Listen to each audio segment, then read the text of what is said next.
السلام علیکم دوستانو، زه ستاسو ورور زعفران صادق یو ځل بیا ستاسو خدمت کې له یوې نوې ویډیو سره. دوستانو په دې ویډیو کې به تاسو ته وښودل سي چې په انویټ کې OH1 فالټ ولې راځي، د څه لپاره راځي، د دې علت څه ده او دا ورکېږي څنګه. نو دوستانو په انویټ کې OH1 فالټ هغه وخت راځي چې تاسو انویټ یو ساعت یو نیم ساعت وچلیدل بیا OH1 فالټ راوړي. او OH1 فالټ د ګرموالي له وجې راځي. کله چې تاسو انویټ ګرم سول په هغه باندې بوج زیات ول او ګرمېدلو له وجې څخه OH1 فالټ راځي. نو دا ګرمېږي ولې؟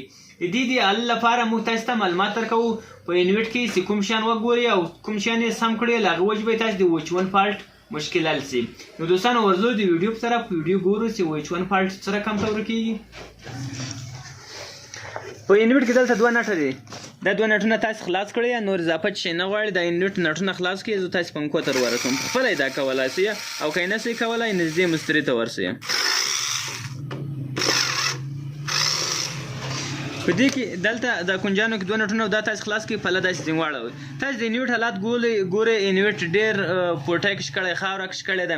په هغه کې د پنکو دلته دوه تارونه دي، دا دوه تار تاسو صرف خطا کړئ، نور کار مه ورسره لرئ.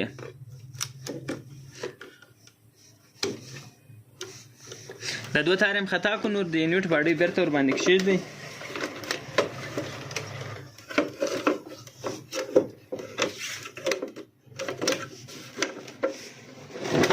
اوس راسئ دلته یې پنکو خواته. تاسو ته پنکو کې کچرې ښکارېږي که نه ښکارېږي؟ کچرې په پنکو کې زیاتې پرتې دي، د دې وجې چې تاسې پنکې درېږي. یا چې مې پنکې درېدلې OH1 فالټ راوړي، یو پنکه چلېږي یا پنکه سلو چلېږي، یعنې هغه پوره انویټ نشي سړوالي ته نشي ورکولی یا یخ کولی نشي. نو په دې خاطر باندې تاسې انویټ ګرمېږي. تاسې دا د پنکو حالات ته وګورئ، دا کچرې یې نیولې دي. زه اوس پنکې راخلاصوم. پنکې به په څه طریقه خلاصې کړئ؟ دا رقم ته ډېر په اسانه سره خلاصېږي، ډېر وخت نه نیسي او ډېر اسانه خلاصېږي. دا د پنکو حالات تاسې وګورئ، دلته وینئ دا کچرې نیولې، دا کچرې دا پنکې باید صفا کړئ تاسې. نو په دې طریقه سره دغسې زه صفا کوم، وخت راچې نیسي، ویډیو اوږدېږي.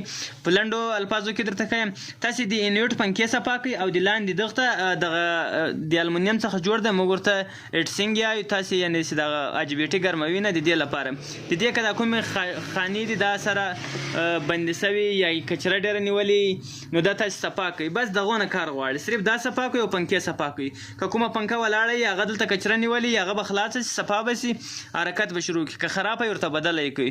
نو تاسو د OH1 فالټ مشکل 100% حل کېږي. دوستانو که مې ویډیو خوښه شوې چینل سبسکرایب کړئ، ویډیو سره لایک کړئ، ښایسته کمنټ ورته ورکړئ. د نورو ویډیو لپاره له موږ سره پاتې شئ. الله مو مل شه.